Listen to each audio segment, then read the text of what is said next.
সকলোকে নমস্কাৰ জনাইছোঁ।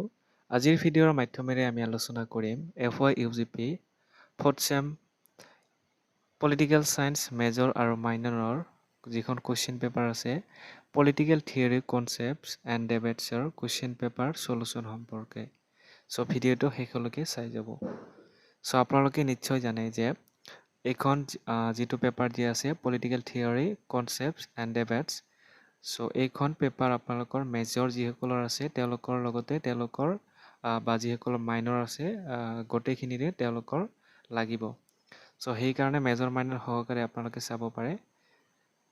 চ' এতিয়া আমি প্ৰশ্ন নম্বৰ 1 লৈ আহিছোঁ। প্ৰশ্ন নম্বৰ 1 এইটো দিয়া আছিলে যে তলত দিয়াবোৰৰ শুদ্ধ বিকল্পটো বাছি উলিওৱা অপশ্যনেল কুৱেশ্যন কিছুমান দিয়া থাকিব।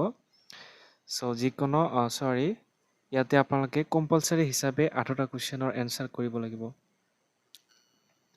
প্ৰথম কুৱেশ্যন এ নম্বৰটো আছিলে যে তলত উল্লেখিত কোনটো ৰলছৰ মূল অৱস্থাৰ ধাৰণাৰ অন্তৰ্গত। চ' এইটো চাব 1 নম্বৰত দিয়া আছিলে যিহেতু অপশ্যনেল কুৱেশ্যন। 1 নম্বৰত দিয়া আছিলে প্ৰাকৃতিক অৱস্থা, 2 নম্বৰত নৈৰাজ্যৰ অৱস্থা। চ' তাৰপিছতে 3 নম্বৰ অপশ্যন অজ্ঞতাৰ পৰ্দাৰ তলত এক কাল্পনিক সামাজিক চুক্তি।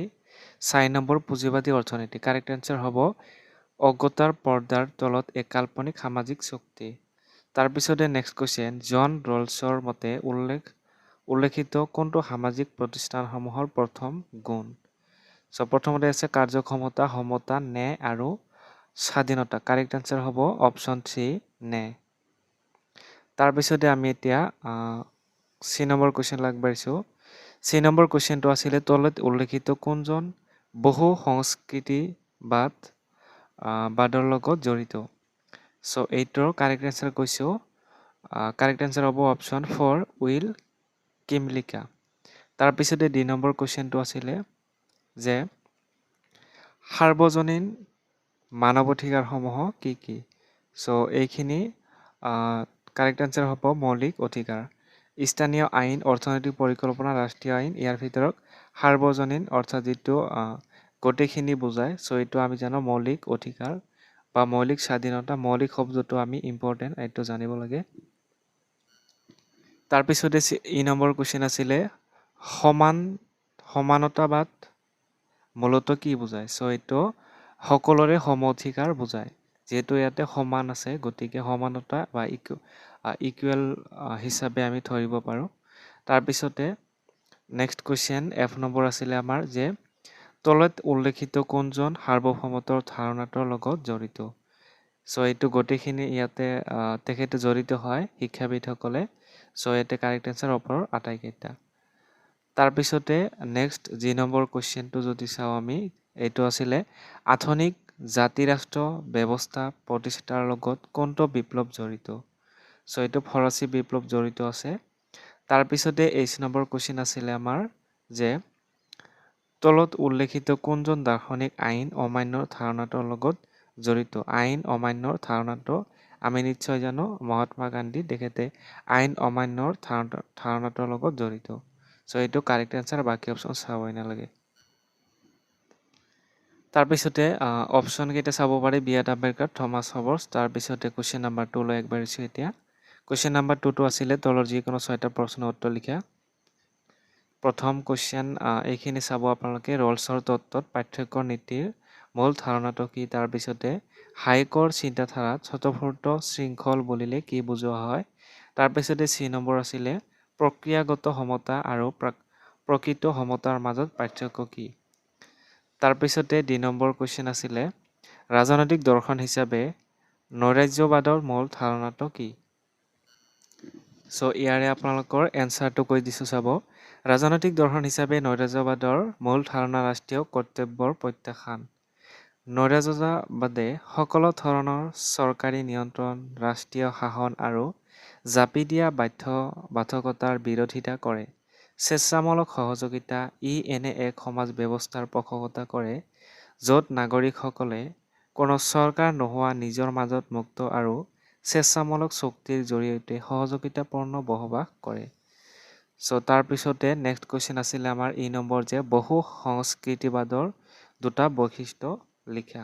এইটো আছিলে F নম্বৰ। চ' প্ৰথম বৈশিষ্ট্য চাব,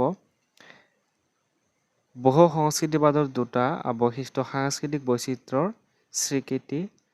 তাৰপিছতে দ্বিতীয়তে আছে সংখ্যালঘু অধিকাৰৰ সুৰক্ষা। চ' এইটো ভেৰি লং টাইম হোৱাৰ কাৰণে এনচাৰখিনি নিজে চাই ল'ব। তাৰপিছতে F নম্বৰ কুৱেশ্যন আছিলে ৱেষ্টফেলিয়া সন্ধিৰ তাৎপৰ্য উল্লেখ কৰা। চ' এইটো এনচাৰটো চাব, ৱেষ্টফেলিয়া সন্ধিৰ তাৎপৰ্য আধুনিক জাতি ৰাষ্ট্ৰৰ ভেটি 1648 চনত স্বাক্ষৰিত এই সন্ধিয়ে আধুনিক সাৰ্বভৌমত্ব জাতি ৰাষ্ট্ৰ ব্যৱস্থাৰ সূচনা কৰিছিল। চ' বাকীখিনি চাব। নেক্সট যি নম্বৰ কুৱেশ্যনটো আছিলে ৰাষ্ট্ৰসমূহৰ ৰাষ্ট্ৰীয় নীতিত প্ৰভাৱ পেলোৱা দুটা আন্তঃৰাষ্ট্ৰীয় সংগঠনৰ নাম লিখা। ৰাষ্ট্ৰসমূহৰ ৰাষ্ট্ৰীয় নীতিত প্ৰভাৱ পেলোৱা দুটা আন্তঃৰাষ্ট্ৰীয় সংগঠন, আন্তঃৰাষ্ট্ৰীয় মুদ্ৰা নীতি যাক আমি IMF বুলি কওঁ, কেতিয়াবা ফুল ফৰ্ম আহিব পাৰে, যাৰ ফুল ফৰ্মটো হৈছে ইণ্টাৰনেশ্যনেল মনিটাৰী ফাণ্ড।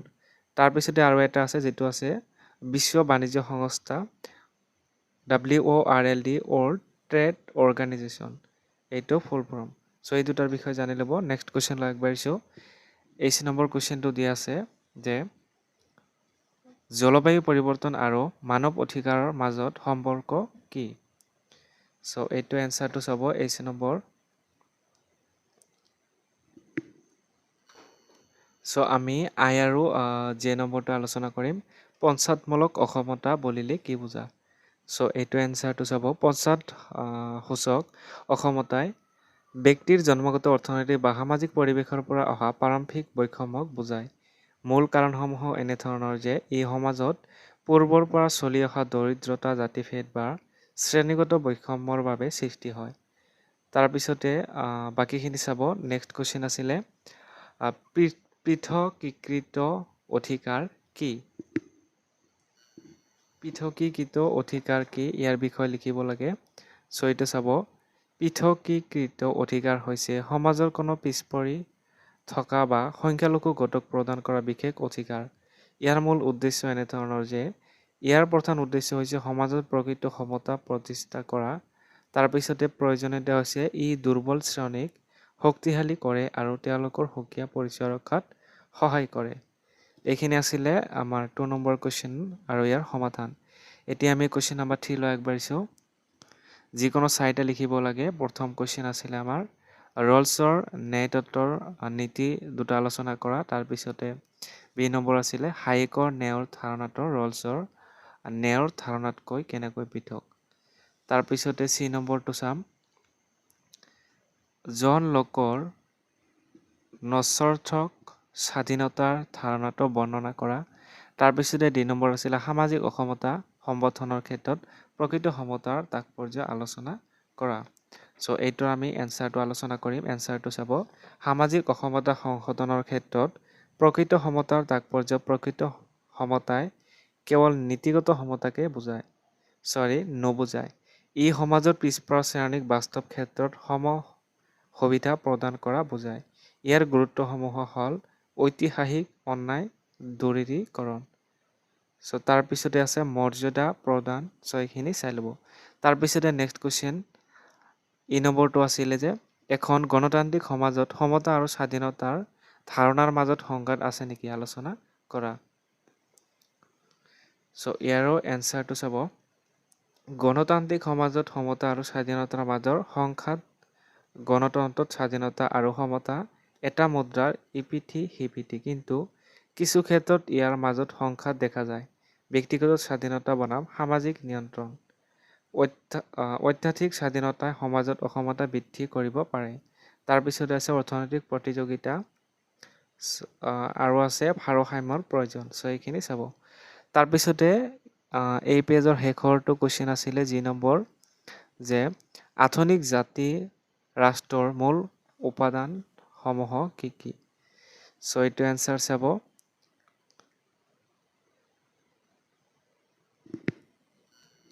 চ' আমি F নম্বৰ পাহৰি আছিলোঁ। বহু সংস্কৃতিবাদৰ অন্তৰ্গত বিভিন্নতাৰ প্ৰশ্নটো কেনেকৈ বুজি পোৱা হয়। চ' এইটো আছিলে F নম্বৰ। এইটো চাব, বহু সংস্কৃতিবাদৰ অন্তৰ্গত বিভিন্নতাৰ প্ৰশ্ন। বহু সংস্কৃতিবাদে সমাজৰ বিভিন্ন সংস্কৃতিক একত্ৰিত কৰাৰ কথা কয়। ইয়াক তলত দিয়া ধৰণে বুজিব পাৰি। সাংস্কৃতিক স্বীকৃতি সকলো ধৰ্ম, ভাষা আৰু জাতিৰ সাংস্কৃতিক সমান সন্মান দিয়া হয়। সংখ্যালঘুৰ সুৰক্ষা, অসমতা দূৰীকৰণ। এইখিনি চাব। এইবাৰ আমি যি নম্বৰ প্ৰশ্নলৈ আগবাঢ়িছোঁ। আধুনিক জাতি ৰাষ্ট্ৰৰ মূল উপাদানসমূহ কি কি? আপোনালোকে লিখিব পাৰে। আধুনিক জাতি ৰাষ্ট্ৰৰ মূল উপাদানসমূহ। আধুনিক জাতি ৰাষ্ট্ৰ গঠন হ'বলৈ প্ৰধানকৈ 5টা মূল উপাদানৰ প্ৰয়োজন। প্ৰথমে আছে জনসমষ্টি। ৰাষ্ট্ৰ এখন হ'বলৈ এক নিৰ্দিষ্ট জনসংখ্যা থাকিব লাগিব। নিৰ্দিষ্ট ভূখণ্ড, ৰাষ্ট্ৰৰ এক স্পষ্ট ভৌগোলিক সীমা বা মাটিকালি থাকিব লাগিব। তাৰপিছতে চৰকাৰ, দেশখন পৰিচালনা কৰিবলৈ এখন বৈধ আৰু কাৰ্যক্ষম চৰকাৰ লাগে। সাৰ্বভৌমত্ব, ৰাষ্ট্ৰখন অভ্যন্তৰী। তাৰপিছতে এই যিটো কুৱেশ্যন, এইটো ইম্পৰ্টেণ্ট হয়, এইটো আপোনালোকে জানি ল'ব।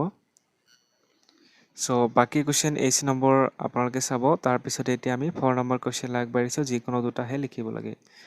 ইয়াতে এই নম্বৰ দিয়া আছে চাব। অমৰ্ত্য সেনৰ স্বাধীনতাৰ ওপৰত বিকাশৰ ধাৰণাটোৰ সমালোচনাত্মক আলোচনা কৰা। বি নম্বৰ আছিলে গোলকীয় ন্যায় কি? সমসাময়িক বিশ্বত গোলকীয় ন্যায়ৰ গুৰুত্ব প্ৰতিষ্ঠা কৰা কিছুমান কাৰণ আলোচনা কৰা। এইটো আমি এনচাৰ চাম। এনচাৰটো চাব। গোলকীয় ন্যায় হ'ল এক গুৰুত্বপূৰ্ণ নৈতিক আৰু ৰাজনৈতিক ধাৰণা যিয়ে সমগ্ৰ বিশ্বৰ মানুহৰ মাজত সামাজিক, অৰ্থনৈতিক আৰু ৰাজনৈতিক সমাজত তথা ন্যায় প্ৰতিষ্ঠাৰ ওপৰত গুৰুত্ব দিয়ে। পাৰস্পৰিক ন্যায়ৰ ধাৰণাই কেৱল এখন নিৰ্দিষ্ট ৰাষ্ট্ৰ বা সমাজৰ সীমাৰ ভিতৰত নাগৰিকসকলৰ অধিকাৰক সামৰি লৈছিল। সমসাময়িক বিশ্বত গোলকীয় ন্যায়ৰ গুৰুত্বৰ কাৰণসমূহ। বৰ্তমানৰ গোলকীয় বিশ্বত বিভিন্ন কাৰণত গোলকীয় ন্যায়ৰ গুৰুত্ব অপৰিসীম। তাৰপিছতে বাকী যিবিলাক দিয়া আছে, যেনে অৰ্থনৈতিক অসমতা দূৰীকৰণ, এইখিনি আপোনালোকে নিজে চাব। তাৰপিছতে 3 নম্বৰ প্ৰশ্নলৈ আগবাঢ়িছোঁ। উদাৰতাবাদী গণতন্ত্ৰ আৰু বহু সংস্কৃতিবাদৰ মাজৰ সম্পৰ্কটো আলোচনা কৰা। Next 2 number question. এইটো ভেৰি ইম্পৰ্টেণ্ট এটা কুৱেশ্যন, যে বিশ্বায়ন কি? What is globalisation? ৰাষ্ট্ৰৰ সাৰ্বভৌমত্বৰ ওপৰত ইয়াৰ প্ৰভাৱ মূল্যায়ন কৰা। এনচাৰটো চাব। বিশ্বায়ন হৈছে বিশ্বৰ বিভিন্ন দেশৰ অৰ্থনীতি, সমাজ, সংস্কৃতি আৰু প্ৰযুক্তিৰ মাজত পাৰস্পৰিক সংযোগ আৰু একত্ৰীকৰণৰ এক গোলকীয় প্ৰক্ৰিয়া। ইয়াৰ জৰিয়তে সমগ্ৰ বিশ্বতে পণ্য, সেৱা, মূলধন, তথ্য আৰু মানুহৰ মুক্ত প্ৰৱাহ সম্ভৱ হৈ পৰে আৰু সমগ্ৰ বিশ্ব এটা ডাঙৰ বজাৰ বা গোলকীয় গাঁও ৰূপ ধাৰণ কৰে। ৰাষ্ট্ৰৰ সাৰ্বভৌমত্বৰ ওপৰত ইয়াৰ প্ৰভাৱ। বিশ্বায়নে পৰম্পৰাগত ৰাষ্ট্ৰীয় সাৰ্বভৌমত্বৰ ধাৰণাটোলৈ এক ডাঙৰ প্ৰত্যাখ্যান কঢ়িয়াই আনিছে। বাকীখিনি চাব। ইয়াৰ ভিতৰত বিশ্বায়নৰ ভিতৰত MNC, তাৰপিছত WTO যিবিলাক কৈছোঁ আগতে, IMF, এইখিনি জড়িত হৈ থাকে। ইয়াৰ বিষয়ে জানি ল'ব। আৰু বিশ্বায়নৰ ক্ষেত্ৰত বিশ্বায়নৰ বেয়া দিশ আৰু ভাল দিশ কেতিয়াবা লিখিব আহে। তাৰপিছতে নেক্সট কুৱেশ্যন, এই নম্বৰ ৰাজনৈতিক বাধ্যবাধকতাৰ সন্মতি তত্ত্বটো আলোচনা কৰা। যিহেতু যিকোনো দুটা আমি আলোচনা কৰিছোঁ অলৰেডি, গতিকে এইখিনি আছিল আপোনালোকৰ প্ৰশ্ন আৰু ইয়াৰ সমাধান। ভিডিঅ'টো ভাল লাগিলে শ্বেয়াৰ কৰিব, লাইক কৰিব আৰু আমাৰ চেনেলটো প্ৰথমবাৰৰ কাৰণেহে ছাবস্ক্ৰাইব কৰি ল'ব।